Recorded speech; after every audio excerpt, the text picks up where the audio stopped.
Olá, como você está? Que maravilha poder estar aqui mais uma vez com você estudando a palavra do Senhor.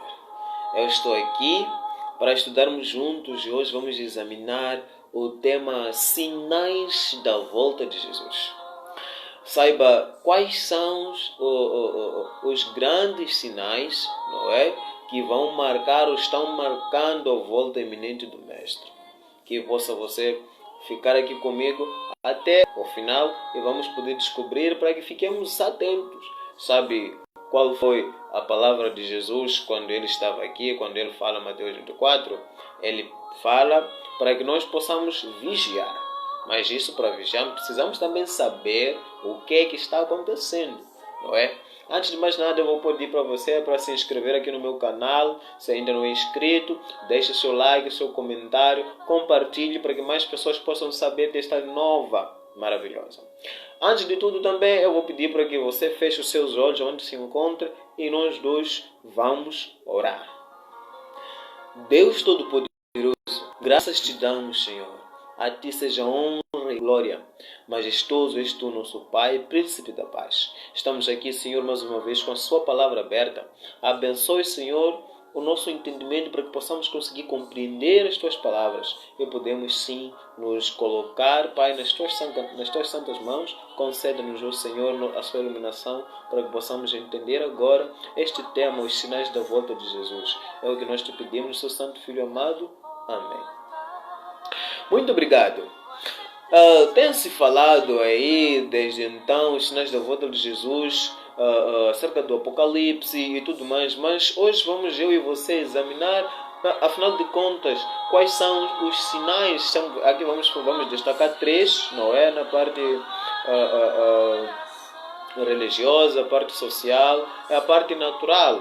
Nós vamos ver o que é que aconteceria antes da volta de Jesus. Estando Jesus e seus discípulos no Monte das Oliveiras, ouviu a voz dos seus discípulos, querendo saber dos sinais que haveriam próximo à sua vinda. Talvez essa seja a sua pergunta também, afinal de contas, o que é que vai acontecer antes da vinda de Jesus? Mas vamos lá para a primeira pergunta. Que sinais seriam vistos no mundo social antes da volta de Cristo? Para isso, nós vamos deixar a Bíblia falar. Abra a sua Bíblia. Abra a sua Bíblia. Nós somos guiados pela Bíblia. Abra a sua Bíblia. Em Mateus capítulo 24, versos 4 a 6. Assim diz a palavra. E Jesus respondendo lhes disse: Acautelai-vos, que ninguém vos engane, porque muitos virão em meu nome, dizendo, eu sou o Cristo, e enganarão a muitos. E ouvireis de guerras, de rumores de guerras. Olhai e não vos assusteis, porque é mister que isto aconteça, mas ainda não é o fim. Temos também no verso 10, diz assim, nesse tempo muitos serão escandalizados, trair-se-ão uns aos outros, e uns trairão uns aos outros, e uns aos outros se aborrecerão. Vamos também ver o Timóteo. Segunda carta de Timóteo. Segunda carta de Timóteo, no capítulo 3, 1 até 4. Assim diz a palavra. Sabe, porém, isto, que nos últimos dias sobrevirão tempos trabalhosos, porque haverá homens amantes de si mesmos, avarentos, presunçosos, soberbos, blasfemos, desobedientes a pais e mães, ingratos, profanos, sem afeto natural, irreconciliáveis, caluniadores, incontinentes, cruéis, sem amor para com os bons, traidores, obstinados, orgulhosos, mais amigos dos deleites do que amigos de Deus. Isso tudo é aquilo que seria visto no mundo social. Não haveria amor para um para com o outro. Os filhos desobedeceriam os pais de uma forma anormal, não é? Seriam rebeldes aos seus pais. Né? As pessoas iriam amar mais as coisas, os bens materiais, do que o seu próximo. Você conseguiu entender também que as pessoas iam trair-se uns aos outros. e iam aborrecer-se uns aos outros. Haveria guerra, haveria fome, haveria peste, nação contra nação e entre outros. Que grandes sinais, que três grandes sinais haveria no mundo natural indicando a proximidade da volta de Cristo? Vamos ver Mateus 24, do versículo 7. Vamos ver Mateus 24, verso 7. Mateus diz assim: portanto, se levantará reino, nação contra nação e reino contra reino, e haverá fome, pestes e terremotos em vários lugares.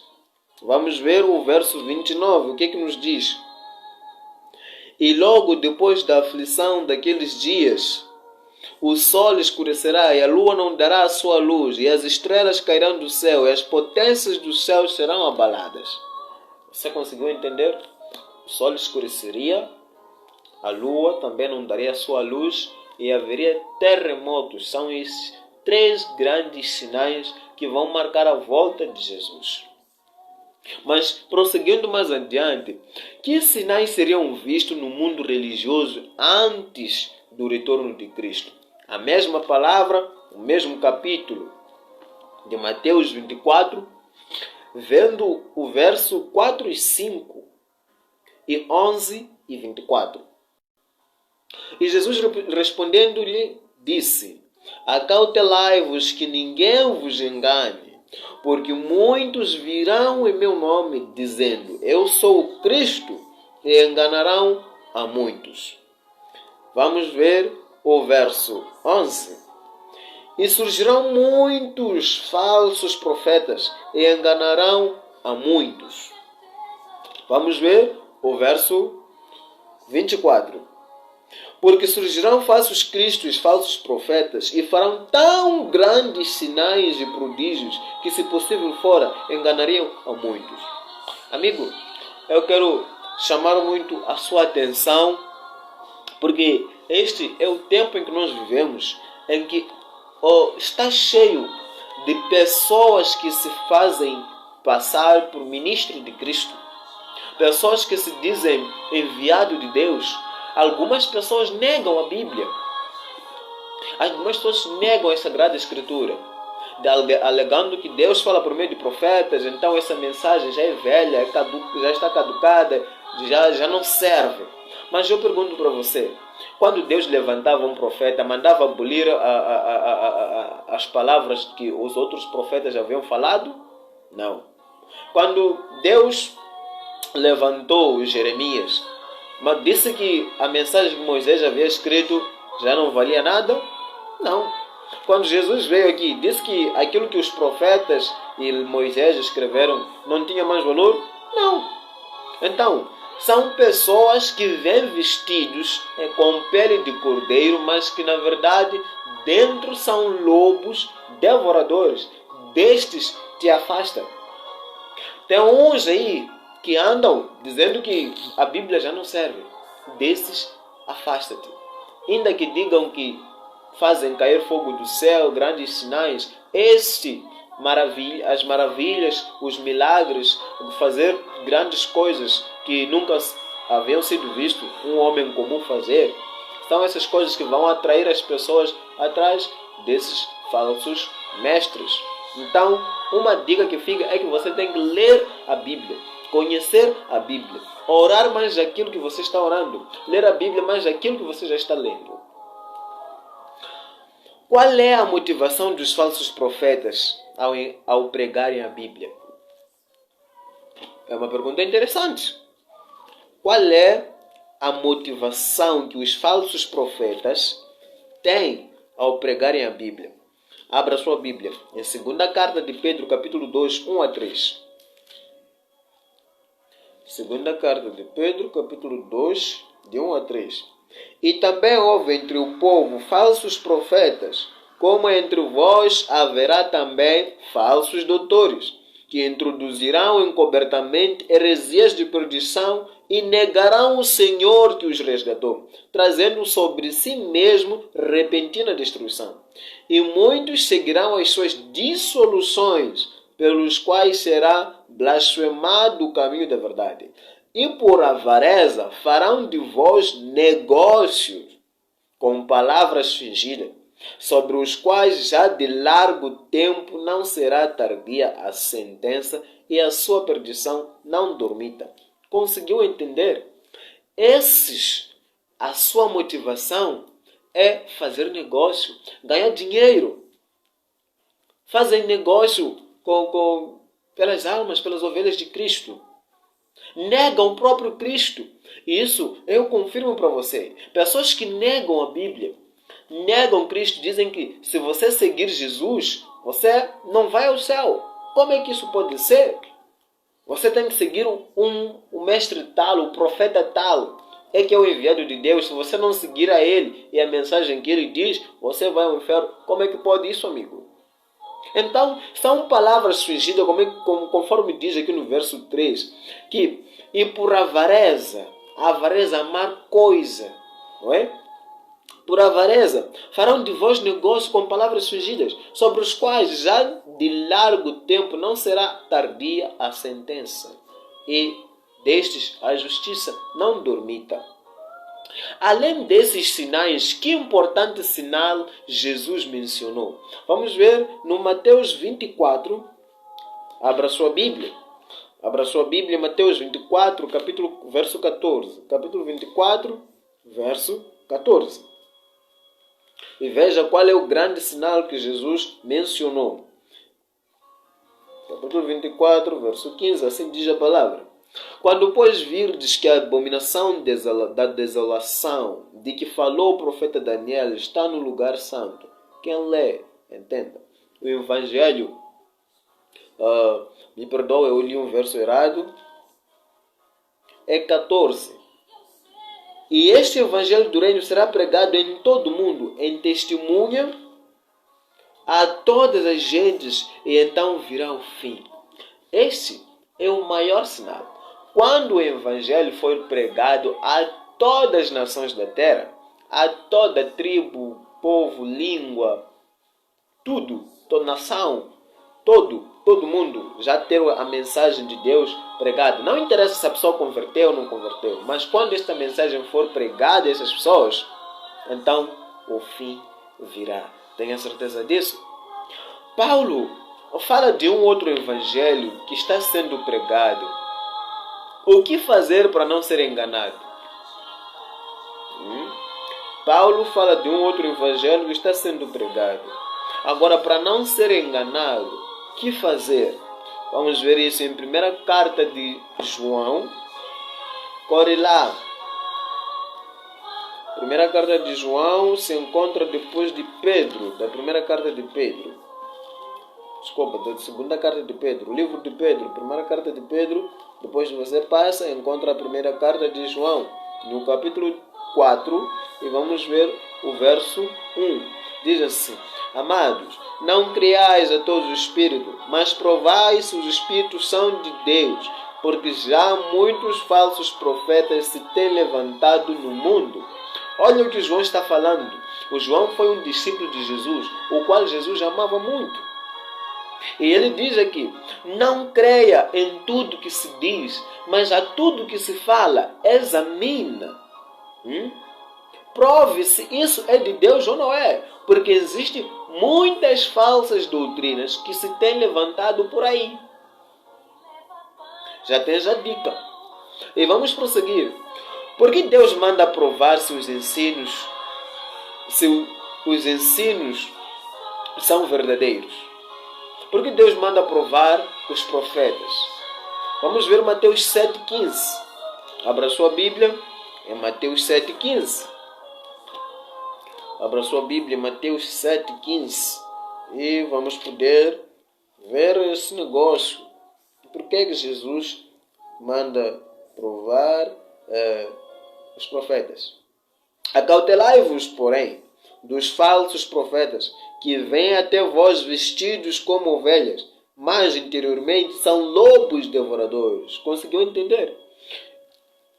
aqui Deus manda provar porque pessoas fingem. Agora você pode dizer assim, mas até eu não estou entendendo nada do que você está falando. Essa pessoa cura em palavra de Deus. Essa pessoa ressuscita mortos, faz fogo descer do céu. Essa pessoa dá esmola aos pobres, faz obras de caridade. Tá, tudo bem, tudo bem. Olha o que aqui diz. Eu vou dar aqui, vou ser um pouco do protocolo daquilo que é a mensagem. Esse versículo, esse estudo não é de aqui. Abra sua Bíblia em 2 Coríntios 11, verso 13 a 15. Aqui nós lemos. Porque tais apóstolos são obreiros fraudulentos, transfigurando-se em apóstolos de Cristo. E não é maravilha, porque o próprio Satanás se transfigura em anjo de luz. Não é muito, pois, que os seus ministros se transfigurem em ministros da justiça, o fim dos quais será conforme as suas obras. Entendeu? Tem nada a ver se essa pessoa cura, não cura, essa pessoa ama ou dá esmola ao próximo, mas se ele não prega a mensagem da Bíblia, Bíblia, a sua única regra de fé tem que ser Bíblia. Sabe,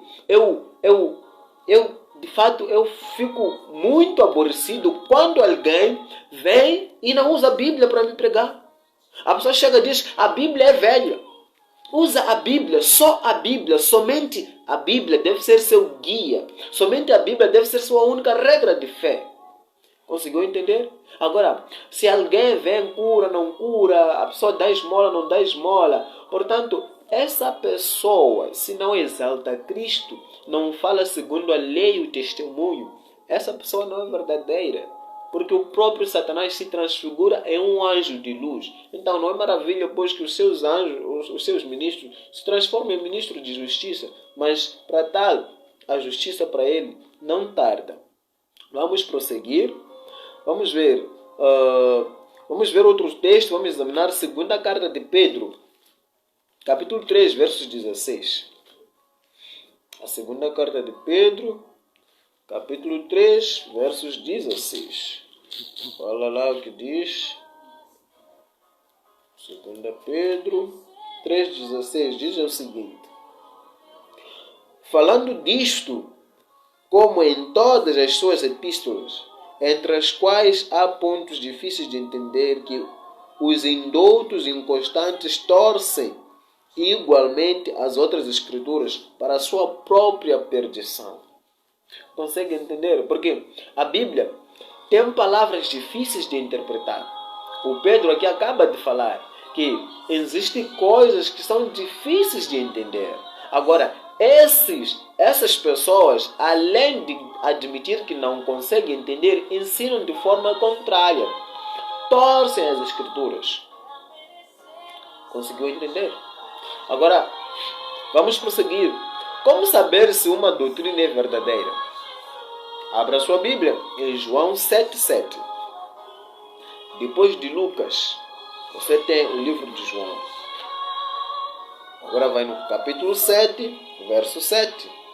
O mundo não vos pode aborrecer, mas ele me aborrece a mim, porquanto dele testifico que as suas obras são más. Você grave bem a pergunta. Como saber se uma doutrina é verdadeira? E Jesus aqui está falando e diz: o mundo não vos pode aborrecer, mas ele me aborrece a mim, porquanto dele testifico que as suas obras são más. Vamos ver outro texto, Isaías 28:10. Isaías é no Antigo Testamento. Depois de Cantares, você tem o livro de Isaías. Depois de Cantares de Salomão, você tem o livro de Isaías. Agora vai lá correndo no capítulo 28 do Isaías.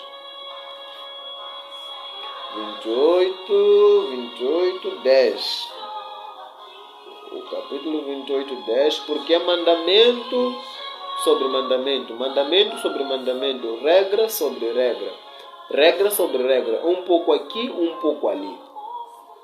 Agora, esses mestres, de acordo com a Bíblia, quando não entendem o que eles fazem é torcer as escrituras, porque apanham uma passagem e assim eles se defendem que essa passagem é certa. Mas a Bíblia, ela, como é que é? A Bíblia dá a instrução de que para se entender a Sagrada Escritura, você precisa pegar um pouco ali, para aquilo que você não consegue entender, não venha ensinar de uma forma errada, mas tenha bases para poder afirmar aquilo que você está a falar. E vamos prosseguir mais adiante. Se os sinais estão se cumprindo, por que Jesus ainda não voltou? Vamos examinar essa palavra no livro Segunda Carta de Pedro. Segunda Carta de Pedro, capítulo 3, verso 9. Pedro 3, 9. O Senhor não retarda a sua promessa, ainda que alguns a tenham por tardia, mas é longânimo para convosco, não querendo que alguns se percam, senão que todos venham a arrepender-se. Ora, Jesus ainda não voltou, ele está paciente porque ele espera aquele que ainda não confessou seus pecados. Eu estaria falando neste momento para alguém que ainda vive na fornicação, na bebedeira, roubos, furtos, ainda vive comendo coisas imundas, ainda você continua fazendo o que o mundo faz. Olha, este é o momento de você se arrepender, porque se Jesus ainda não voltou, é porque existem pessoas que ainda não estão salvas. Então, ele espera por essas pessoas. Está pacientemente aguardando para que essas pessoas possam reconhecer a sua misericórdia. E é por isso que Jesus ainda não voltou. Ele poderia ter voltado. Vamos ver outra pergunta. Que atitude devemos ter no tempo do fim? Abra sua Bíblia em Lucas, capítulo 21. Abra sua Bíblia em Lucas 21, dos versos 28 a 34. Veja o 28. Lucas 21, 28.